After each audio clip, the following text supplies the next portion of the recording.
बहुजन समाज के सभी सम्मानित जनों को मेरा नमो बुद्धाय जय भीम। साथियों,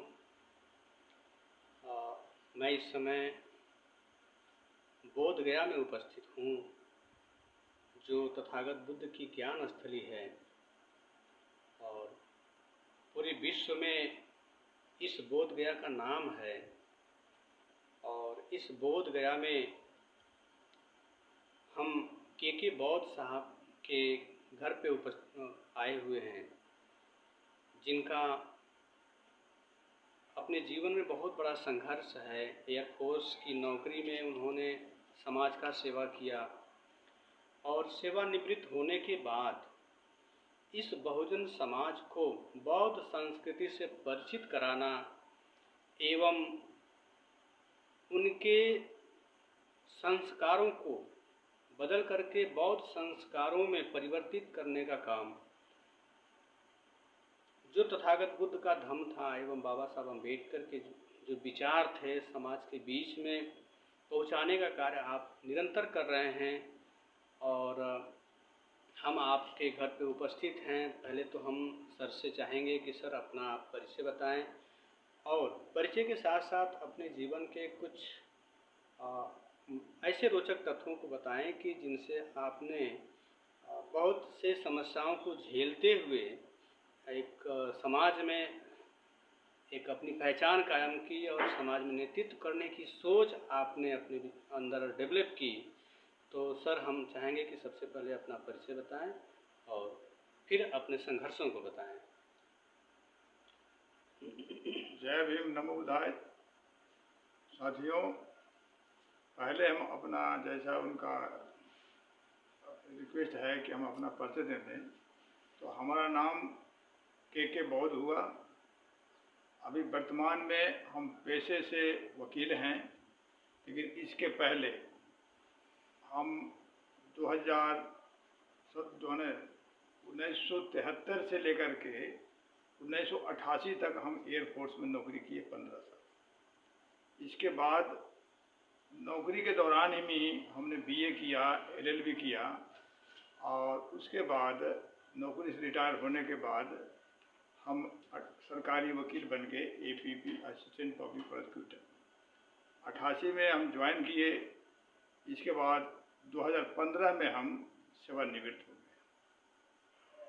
सर्विस के दौरान हमें गया में पोस्टिंग हुई 1993 में। 93 में हम वहाँ बुद्ध गया आना जाना हुआ और वहाँ एक भंते प्रज्ञाशील से हमें मुलाकात हुई।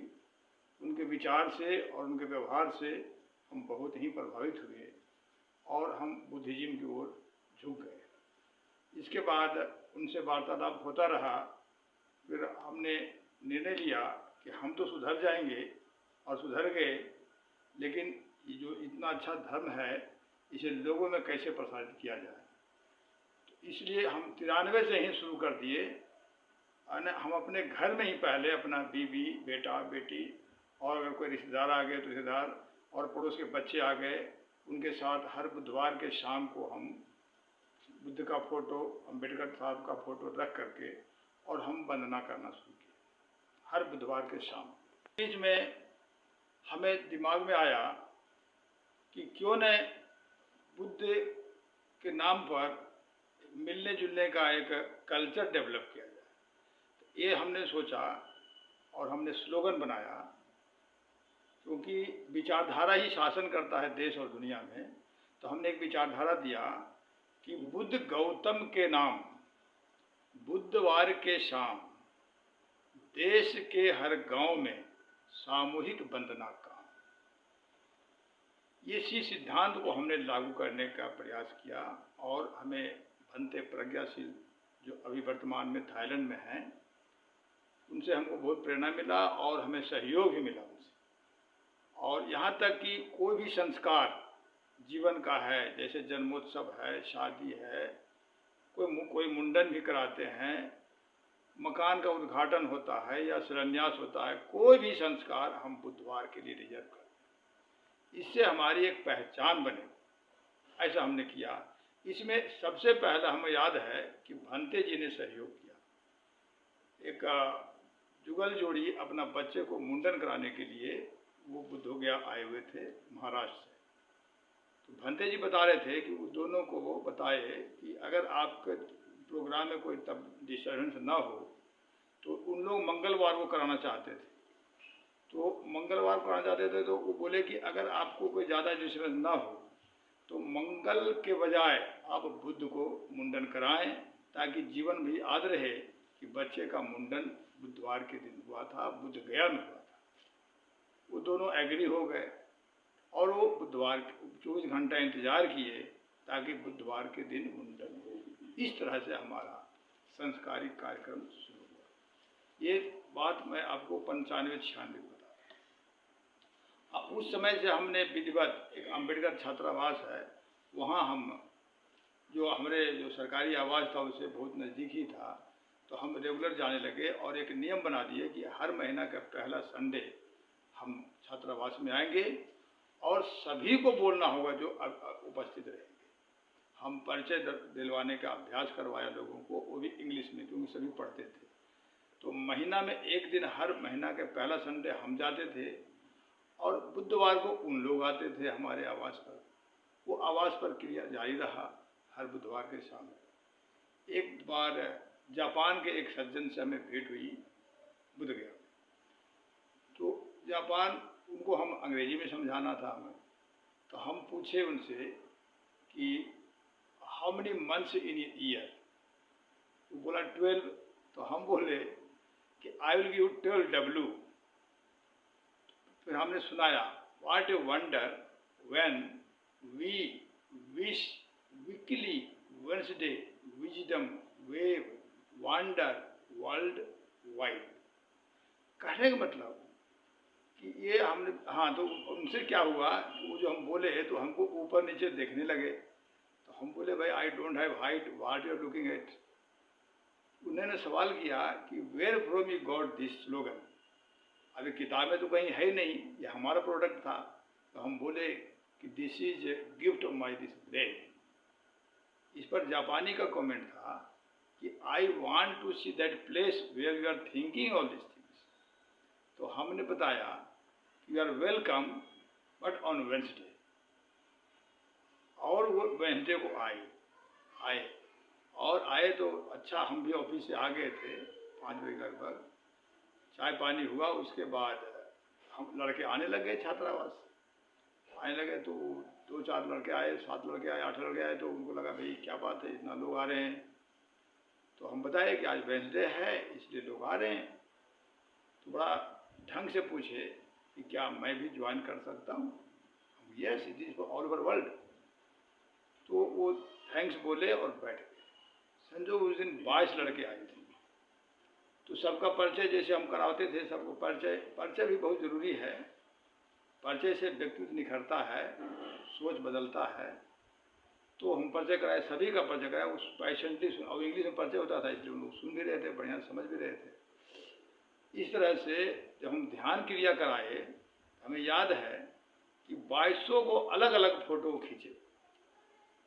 और जब मीटिंग समाप्त हुई तो बहुत प्रभावित हुए और बोलने लगे कि भाई अगर आपके पास ईमेल है तो हम आपको जापान से सभी फ़ोटो भेजेंगे। हमारे पास तो मोबाइल भी नहीं है और ईमेल तो बहुत दूर की बात है। एनीवे, तो कहने में तो ऐसी जो घटनाएं घटती गई और हमें लगा कि नहीं, इसकी ज़रूरत देश को ही नहीं दुनिया को है। इसलिए हमने एक सिस्टम दिया। हम सिस्टम के बारे में बताएंगे। पहले मैं उदाहरण देता हूँ। जैसे मेडिकल कॉलेज है, मेडिकल कॉलेज में जो लड़का पढ़ेगा वो डॉक्टर ही बनेगा, इंजीनियर नहीं बन सकता, क्यों? सिलेबस मेडिकल कॉलेज का ऐसा है। उसी तरह से इंजीनियरिंग कॉलेज में जो पढ़ेगा वो इंजीनियर बनेगा, डॉक्टर नहीं बन सकता, क्यों? सिलेबस ऐसा है। इसका मतलब कि आदमी प्रधान नहीं है, सिलेबस प्रधान है। तो समाज में भी हमें सिलेबस चाहिए। मेडिकल कॉलेज का सिलेबस डॉक्टर बनाता है, इंजीनियरिंग कॉलेज का सिलेबस इंजीनियर बनाता है। तो हमने बुद्धि का सिलेबस बनाया जो लोगों को बुद्धिमान बनाए। और सिलेबस क्या है?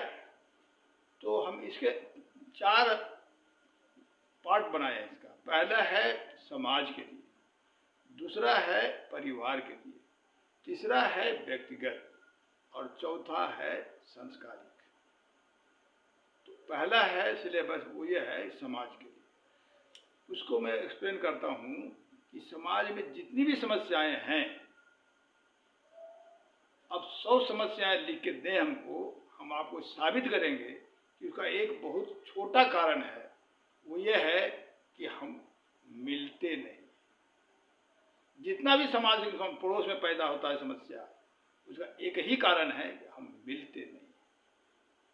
अब मिलते क्यों नहीं? क्योंकि हम मिलने के लिए सोचते नहीं। सिंपल बात है। बीमारी का नाम बहुत बड़ा बड़ा, लेकिन कारण बहुत छोटा। उसी तरह से अब कौन दोषी है? दुनिया में हम किसी को दोषी नहीं मानते। दोष अगर है तो सिलेबस में है। सिलेबस है ही नहीं तो कैसे होगा? उसका उदाहरण ले लीजिए। एक आईएएस पति पत्नी दोनों है और उससे बच्चा पैदा हो, अब 5 साल की उम्र में बच्चे को जंगल में छोड़ दिया जाए, क्या वो ABCD का खड़ा बोल देगा? नहीं बोल सकता। आईएएस का बच्चा हुआ तो क्या हुआ?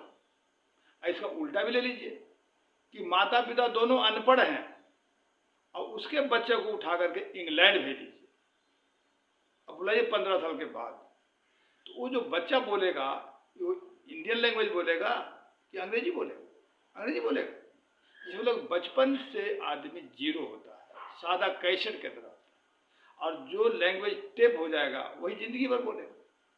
तो आदमी इंपॉर्टेंट नहीं हुआ, सिलेबस इंपॉर्टेंट, माहौल इंपॉर्टेंट हुआ, वातावरण इंपॉर्टेंट। तो एक व्यक्ति दूसरे व्यक्ति, दुनिया का कोई भी व्यक्ति दूसरे व्यक्ति को सुधार नहीं सकता, ये कमांड है। तो क्या कर सकता है? सोचने के लिए बोल सकता है। सुधारना स्वयं का होता है, दूसरा कोई, दुनिया का कोई दूसरा शक्ति सुधार नहीं सकता। खुद को सोचेगा, दुनिया में वही सुधरा है जो सोचा है। बुद्धा ने सोचा, सुधर गए। प्रोफेट मोहम्मद ने सोचा, सुधर गए। क्राइस्ट ने सोचा, सुधर गए। और जो सुधर गए वो सुधारने की कोशिश की, अपने जीवन काल में जितना हो सका उनको सुधारने की कोशिश की। अंबेडकर सोचे, सुधर गए। जितने हमारे महापुरुष हैं, ज्योतिबा फुले सोचे, सुधर गए। सावित्रीबाई फुले सोचे, सुधर गए। मतलब जितने भी हमारे महापुरुष हैं, उन्होंने सोचने का काम किया। तो कोई भी काम सोच से शुरू होता है। इसका एक बहुत छोटा उदाहरण है, बहुत अच्छा उदाहरण है। किसी ने पूछा कि ताजमहल कहाँ है, तो उसने बताया आगरा में है। फिर सवाल हुआ कि इसके पहले कहाँ था? ऐसा कोई जवाब ही नहीं बोल रहा कि वो तो वहीं था, बना ही वहीं पर। कहता नहीं, इसके पहले था। तो विद्यार्थी नहीं बता सका, तो शिक्षक बताए कि शाहजहां के दिमाग में था। कहने मतलब कि ताजमहल का आइडिया दिमाग में आया, दिमाग से पेपर पर आया, जो भी उपलब्ध रहा होगा वहां, तो इंजीनियर को बताया गया होगा और फिर इंजीनियर को जमीन पर उतारा। तो हमारा ये कहने का मतलब है कि जो समाज में क्रांति चाहते हैं, जो समाज में आंदोलन चाहते हैं, इस पहले दिमाग में आना चाहिए कि हमें क्रांति करना है, हमें जागृति करना है। जागृति कुछ नहीं, क्रांति है। क्योंकि हम लोग अभी जो सिलेबस हमारा है, वो सिलेबस हमें मूविंग डेड बॉडी बना दिया, चलता फिरता लाश। सिलेबस दोषी है, और जो सिलेबस को निर्माण किया वो दोषी है, बाकी आम आदमी कोई दोषी नहीं। इसलिए हम सिलेबस पर जोर दिए, जितना हो सकेगा उतना ही सही। अगर गलत कदम में हम 100 कदम चले, उससे अच्छा है कि 2 ही 3 4 5 ही कदम चले, लेकिन सही दिशा में चले। तो सही दिशा में जाने के लिए हमने ये सोचा कि बुद्ध के नाम पर हम लोग कल्चर डेवलप करें। और इसलिए हमने बनाया कि समाज में एक समय, नियत समय देना होगा। इसलिए हमने बनाया। कोई, हम ये भी बता रहे हैं कि कोई दिन अच्छा नहीं होता, कोई दिन बुरा नहीं होता। लेकिन जैसे कोई भी लैंग्वेज अच्छा नहीं होता और कोई भी लैंग्वेज बुरा नहीं होता। लेकिन जिस क्षेत्र में पैदा लिया, वो जो लैंग्वेज चल रहा है वो लैंग्वेज सीख जाता है, स्वभावतः सीख जाता है, बोलते चलते। उसी तरह से कोई दिन अच्छा नहीं होता, लेकिन एक दिन तो अपनाना पड़ेगा। अगर बस को चलना है, स्टेट बस को चलना है, या ट्रेन को चलना है, हवाई जहाज को चलना है, तो कोई ना कोई तो टाइम टेबल चाहिए। कोई टाइम अच्छा नहीं है, कोई टाइम बुरा नहीं है, लेकिन टाइम टेबल तो चाहिए। उसी तरह से दिन भी कोई अच्छा नहीं है, समय भी कोई अच्छा नहीं है और ख़राब नहीं है, लेकिन दिन भी चाहिए, समय भी चाहिए। इसलिए हमने रखा बुध से बुधवार होता है, बुध से बुध भगवान होता है, बुध से बुद्धिजीवी होता है, बुध से बुद्धिमान होता है। ये सब सोचते हुए हमने रखा बुद्ध गौतम के नाम बुधवार के शाम को हमने इसलिए रखा कि सुबह अगर लोगों को बुलाएंगे तो लोगों को मजदूरी करना होता है, खेती करना होता है, ड्यूटी करना होता है, ऑफिस जाना होता है, तो हड़बड़ होगा, तो जल्दी लोग इकट्ठा नहीं हो पाएंगे। दिन में कोई ड्यूटी छोड़कर के आना पसंद नहीं करेगा। कारण शाम को स्कूल बंद, कॉलेज बंद, खेती बाड़ी बंद, सब कुछ बंद हो गया, तो शाम को माइंड भी कम्प्लीटली रिलैक्स रहता है। इसलिए शाम को इकट्ठा, ऐसे इसको हमको कहीं जिला लेवल पर जाना नहीं है, तहसील लेवल पर जाना नहीं है, जिस मोहल्ले में हम हैं उसी मोहल्ले में बैठना। तो इससे क्या होगा, तैयारी होगी कि हमें बुधवार को मिलना है, अकॉर्डिंग तैयारी करेगा, साफ कपड़ा पहन लेगा, बैठेगा आदमी, रिलैक्स मूड में रहेगा, मिलना जुलना होगा और वंदना होगा। तो सामूहिक वंदना हम लोग करेंगे। स्टार्ट करने के विधिवत जो मीटिंग होगी वो स्टार्ट करने के पहले पूजन वंदना कर सकते हैं और समाप्ति भी उसी से समाप्त कर सकते हैं। बीच के पीरियड जो होगा औपचारिक वे हम लोग अच्छे कर सकते हैं, बाकी मिलना जुलना। तो यहाँ भी बता दें, एक बहाना होता है, एक निशाना होता है, स्पष्ट कर देते हैं। वंदना तो बहाना होगा, किस लिए मिल रहे हैं भाई, तो सामूहिक बुद्ध वंदना, लेकिन वंदना के बहाने आपस में मिलना जुलना। मिलना जुलना क्यों जरूरी है ये भी मैं बताता हूँ, ये भी बहुत छोटा छोटा गांठ है। मिलना, हम लोग पास से पास होता है, अपास से प्रेम होता है। जिसके पास हम बैठते हैं, जाने अनजाने प्रेम पैदा हो जाता है। बैठना हमारा कर्म हुआ और जो प्रेम पैदा हुआ वो फल हुआ। प्रेम का फल तभी मिलेगा जब हम पास बैठेंगे। इसका उल्टा भी है कि दर से दूर होता है और दर से द्वेष होता है। जिससे हम दूरी बना लेते हैं, कोई कारण नहीं है, कोई झगड़ा नहीं, केवल दूरी बना हुआ है, द्वेष पैदा हो जाए, स्वाभाविक है, ये कोई नहीं रोक सकता। इसीलिए समाज में द्वेष लोग जल रहा है, ईर्ष्या से जल रहा है। क्यों जल रहा है? क्योंकि दूरी बना हुआ है। अब दूरी, ये तो बीमारी हो गई। हमें बीमारी की चर्चा करने का उद्देश्य नहीं है, चर्चा है बीमारी बताकर उसका इलाज करना। इलाज यही है कि दूरी खत्म करो। दूरी खत्म करने का एक ही उपाय है कि पास बैठो, सिंपल बात है। लेकिन टाइम तो लगेगा हमको स्टार्ट करने में, लेकिन जो इतना कर लेगा, दुनिया का कोई शैतान उसको सामाजिक बनने से रोक नहीं सकता। और जो आपस में मिलने का, प्रेम का भावना नहीं रखेगा, दुनिया का कोई भगवान उसको सामाजिक नहीं बना सकता। स्पष्ट है, यूनिवर्सल ट्रूथ है, ये तो बुद्ध की बात है। तो इस तरह से मिलने के लिए हमने बनाया। मिलना जरूरी है। क्यों जरूरी है? अभी हम लोग बिहार, यूपी वगैरह में सिस्टम है परिवार का, बता दें तो आपको और स्पष्ट हो जाएगा। जो छोटे भाई की बीवी होती है, उससे बड़ा भाई कभी भी बात नहीं कर सकते। एक ही मकान में जिंदगी भर रह जाते हैं, भाभू और भैंसुर कहलाते हैं बिहार में। एक ही मकान में रहेंगे लेकिन कभी जिंदगी में बात नहीं करते, परहेज है। यही बनावट हमारे समाज में। एक ही मोहल्ला में रहेंगे हम लोग लेकिन बात नहीं करेंगे, ये रिश्ता है समाज। कैसे प्रेम होगा?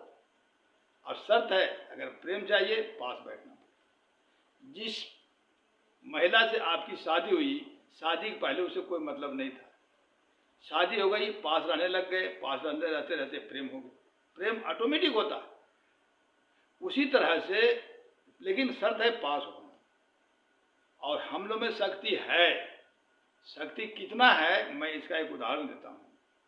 आप जानते होंगे कि हर चने में अंकुर लगने का दम है, लेकिन शर्त है कि नमी चाहिए, पानी चाहिए। अगर पानी ना दे चना को, टेबल पर 5 साल रख दें तो अंकुर तो लगेगा नहीं, घुन लग सकता है। यही हालत भारत में हो रहा है।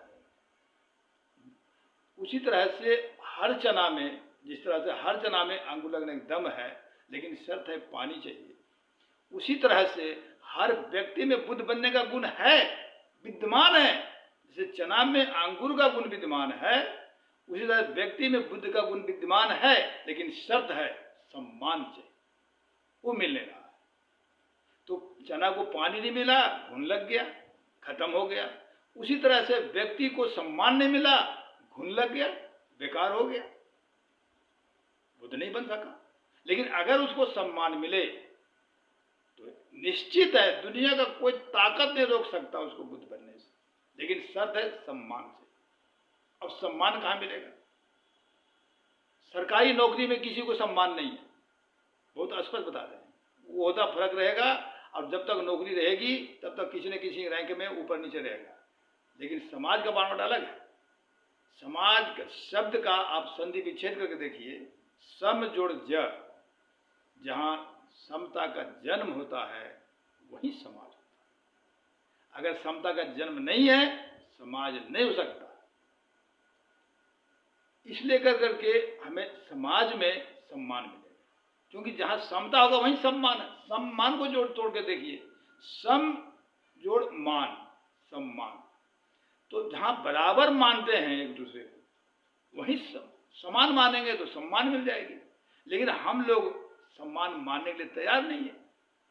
या तो हम किसी को ऊंचा मान रहे हैं, या तो किसी को नीचा मान रहे हैं। तो सम्मान कहां से होगा? इसलिए सभी उपेक्षित हो रहे हैं, सब उपेक्षित है। ये बीमारी है, इसका इलाज हमें करना है। इसका इलाज यही है कि भाई एक साथ बैठो। इसका एक उदाहरण देते हैं तो ज्यादा स्पष्ट हो जाएगा। एक अनजान व्यक्ति आपके पास आता है, उससे आप 3 रिश्ता रख सकते हैं। पहले, आप आने वाले को अपने से ऊंचा माने, या जो सामने आए हैं अनजान आदमी है, लेकिन मन में आप जो भी मानते हैं कि अगर सामने वाले ऊंचा माना आपने तो आप नीचे हो गए, खत्म हो गई बात। अगर सामने वाले को आपने नीचा माना तो आप अपने को ऊंचे मान लिए, अहंकार हो गया।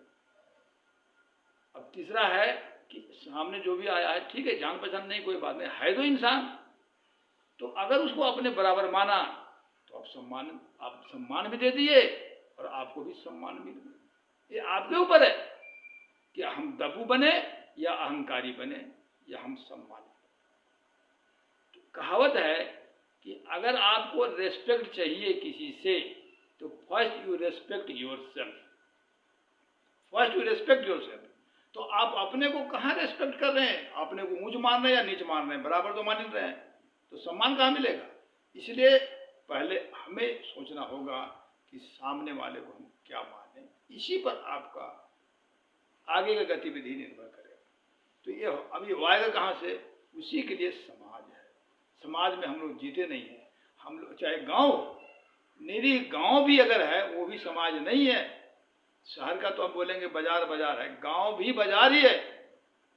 अगर गांव में सैलून है, आपको 1 महीना नहीं बाल बनाना है तो 1 महीना आप झाँके भी नहीं, सैलून वाला जिंदा है कि बंद है।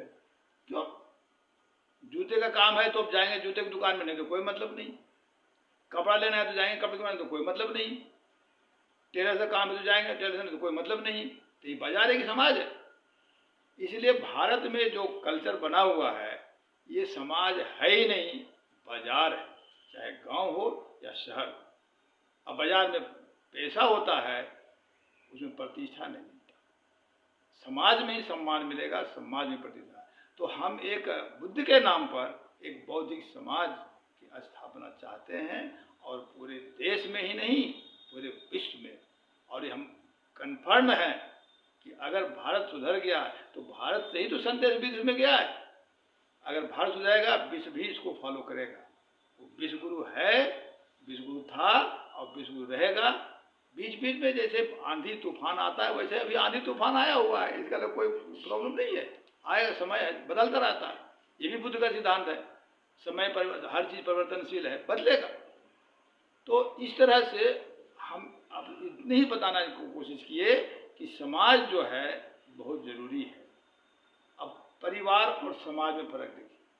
परिवार में हम लोग जन्म लेते हैं, पलते हैं, लेकिन जीते तो समाज में हैं। नौकरी करना है समाज में, और भी कोई गतिविधि जीवन का करना है, शादी करना है तो समाज में।